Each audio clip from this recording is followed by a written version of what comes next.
এটা কালকে আমাদের একটা পরীক্ষা আছে এবং গুরুত্বপূর্ণ পরীক্ষা, তা সে বিষয়ে কিছু তথ্য অবশ্যই জানানো দরকার।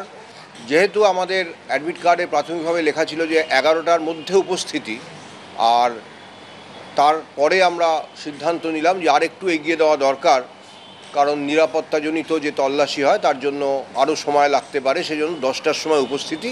এটা আমরা প্রত্যেক পরীক্ষার্থীকে অনুরোধ করছি। মোট পরীক্ষার্থীর সংখ্যা আপনাদের আগেও বলেছি আমি, দুটো পরীক্ষা মিলিয়ে 5,65,000-এর মতন।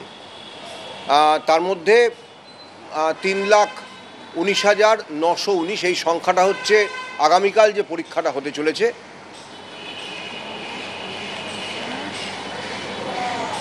এটা আগামীকাল যে পরীক্ষাটা হতে চলেছে, আর যেটা 14 তারিখ হতে চলেছে, অর্থাৎ 11-12 একাদশ দ্বাদশ শ্রেণীর জন্য, সেটাতে 2,46,500 মতন, 2,46,000 কিছুটা